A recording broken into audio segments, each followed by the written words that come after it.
Merhaba, yepyeni bir video ile karşınızdayım. Bu kez çok sorulan bir soru. Savaşlarda hiç tehlikeye girdiniz mi? Hiç ölüm tehlikesi atlattınız mı? Nasıl kurtuldunuz?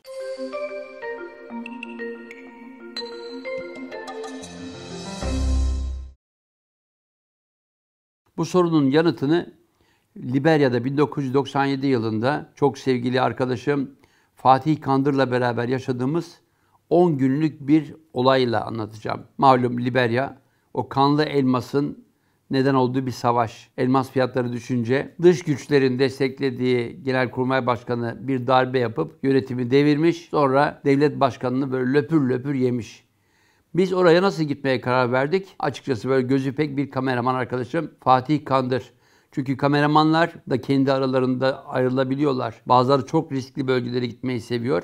Ama bazıları da özellikle ben daha sakin, daha durağan işler yapacağım diyor. Benim en çok savaş yaşadığım iki kameraman arkadaşım vardı. Biri Gökhan Acun, diğeri Fatih Kandır. Evet, Fatih ile beraber bunun kararını verdik, yola çıktık. Normalde televizyon ekipleri buraya giderken çok kalabalık giderler ama savaş bölgelerine kalabalık gitmek biraz risklidir. Tabii ki iyi de bir bütçe ister. Önce Sierra Leone'ye gitmiştik. Sierra Leone, dünyada elmas üretiminin en fazla olduğu ülkelerden biri. Yanı başında da Liberya, özgürlükler ülkesi. Nasıl gittik peki? Açıkçası işte o yüzden biraz haberci olmak lazım. Liberya'daki Amerikan Büyükelçiliğinin tahliye edildiğini duydum. Bir sabah haberlerinde Fatih ile beraber yola çıktık. O zamanlar bize çok değerli Naz Külhancı arkadaşım destek oldu. Çünkü malum bütçelerimiz çok fazla değildi. Önce Sierra Leone'ye gittik. Orada Amerikan Büyükelçiliğinin tahliyesine ilişkin bilgileri doğrultup onların tahliye operasyonunda tamamen Büyükelçilik personelinin boşaltılmasına yönelik operasyonlara katıldık. Onların tabii ki o tahliye operasyonunu yapacaktık. İlaveten de biz başkent Monrovia'ya hareket edecektik. Bir ara fırtına çıktı. Bizi götüren helikopterler açıkta duran bir uçak gemisine inmek zorunda kaldı. Uçak gemisinde birkaç saat kaldık. Amerikalıların meşhur uçak gemilerinden biriydi bu. Ardından ertesi gün bizi başkent Monrovia'da tahliye ettikleri, boşalttıkları o dev, o korkunç büyük olan Amerikan Büyükelçiliğinin bahçesine indirdiler. Hani derler ya gemileri yakmıştık. Evet, gemileri yakmıştık. Artık ben ve orada bizimle beraber bulunan onu aşkın meslektaşım ölümle burun burunaydık.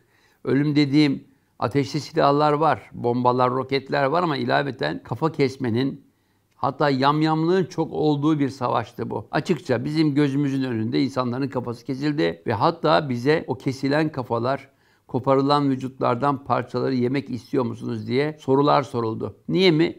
Afrika'da bu bölgesinde evet nedense İnsan parçaları yemek iyi gelirmiş bazı hastalıklara. O yüzden hayatımda yaşadığım en korkunç olaylardan biri diyeceğim. Evet, kafa kesme olayı bizim yakın coğrafyamızda da gündeme geldi. Suriye'de, Irak'ta. Ama burada bizzat tanık olmak farklı bir olay. Önce bu olayı yaşayacak arkadaşlar kendi aramızda kenetlenip kalacak bir yer ayarladık. O yer bir otel değildi. Bir pansiyondu. Lübnanlılarındı. Ben biraz Arapçamla o işi hallettim. Ucuz tarifeyle bir pansiyonu tuttuk. Peki pansiyon açık hedef değil miydi oralarda? İşte o da bize başka bir deneyimli arkadaşımızın tavsiyesiyle denize yakın olmak çok önemli. O pansiyonun deniz kıyısında olması olur ya bizim bulunduğumuz bölge kuşatma altına girerse denizden bir tahliyeyi gerçekleştirmemiz söz konusu olacaktı. Allah'tan öyle olmadı. Ama o pansiyonumuzun önünde olup bitenlere göz yumma imkanımız yoktu. Çünkü kenti bir taraftan ECOMOG dedikleri Nijerya barış gücü ama bu barış gücü değil, bir yağmacı ordu. Diğer tarafta Charles Taylor, yani o yönetimi ele geçiren darbecilerin hem ordusu hem paramiliterleri hem de onlar adına savaştıklarını zanneden bir sürü genç çocuk ama gözleri dönmüş, elleri palalı. Eller palalı diyorum ama ellerinde pala dışında her şeyde olanlar vardı. Örneğin pala bulamayanlar, silah bulamayanlar zaman zaman saç kurutmada kullandığımız fönleri kullanıyorlardı. Korkunç bir savaş. Bazen bakıyorsunuz bazoka yerine bir su borusunu almış, savaşçılık oynayan çocuklar da o savaşın içindeydiler. İnanır mısınız? İçinde iç çamaşırı, yani donu olmayan çocuk, üstünde bir muşamba, sapsarı bir muşamba, elinde Kalaşnikov. Ve Kalaşnikov'un boyu çocukla eşdeğerdi. Yağmalara tanık olduk. Bir benzin istasyonunun deposuna sokulan bir çocuk içeride pet şişelerle benzini dışarı çıkarıyordu. tanık olduğumuz savaşlardan biri. Üstelik bir gün önce, şaka söylemiyorum, bir gün önce bizim indiğimiz Amerikan Büyükelçiliği bir gün sonra adeta bir şehir gibi binlerce insan tarafından yağmalanmıştı. İçindeki ecza dolapları bile veyahut da o bölgenin hastanelerinde bile olmayan ilaçlar Büyükelçiliğin sağlık deposundan alınmış, satılıyordu. Neler neler satılmıyordu. Korkunç bir olaya tanık olmuştuk. Amerikan Büyükelçiliği, düşünebiliyor musunuz? Dünyanın en güçlü ülkesinin büyükelçiliği hemen boşaltmadan sonra adeta binlerce insan tarafından doldurulmuş bir yaşam alanına dönüştürülmüştü. Peki bunların dışında ne vardı? O çatışmalar, kesilen kafalar, ayrılan gövdeler, bilenen palalar, bıçaklar ve çocuklar. Savaşın aracı olmuş çocuklar. Peki bunların arasında ne oldu? Sizlerden başınıza bir şey gelen oldu mu diyeceksiniz. Bizden bazı arkadaşlarımız daha ilk gün o kafa kesmelere dayanamadılar. Kaldığımız pansiyona dönüp günlerce çıkmadan orada yaşadılar. İtalyan gazetecisi gariptir. Yemeden içmeden kesildi. Günlerce denize doğru baktı. Çünkü hakikaten normal bir insanın psikolojisinin kaldıracağı şeyler değildi bunlar. Benim deneyimlerim vardı onca yıl savaş tecrübem. Diğer arkadaşlarım özellikle aralarından Patrick Robert ve Joel. Her ikisi de Fransa'nın çok önemli savaş fotoğrafçılarıydı. Ama Joel deyince aklıma birdenbire onun bize hakikaten kazandırdığı bir yaşamdan bahsediyorum. O az önce bahsettim ya, Nijerya'dan bölgeye gönderilmiş ECOMOG, barış gücü. Tıpkı Suriye ordusunun 1975'te İç Savaş'ın başlamasından bir sene sonra 76'da Arap Barış Gücü adı altında Lübnan'ı işgal etmesi gibi bu bölgeye gelmiş, biraz yağmayla keçelerini doldurmak isteyen bir ordu. ECOMOG. Biz tabii bunların savaş içinde arabuluculuk veya barış pozisyonu değil de savaşın bir parçası olduğunu görüntülediğimizde ne oldu biliyor musunuz? Bizi esir aldılar. Komutanları uyuşturucuyla içkiyi bir arada içen bir genç. Gözler belli. Hani olur ya, Norveç palamudu alırsınız, gözleri pırıl pırıl değildir ama balıkçılar böyle biraz parlatırlar suyla. Öyle gözler, bir elinde normal sigara, diğer elinde bira ama normal sigara yanında da sarma sigara. Sarma sigara malum o bölgede adeta açık alanlarda bulabildiğimiz otlar, değişik otlar. Hint keneviri, marihuana dediğimiz otlar.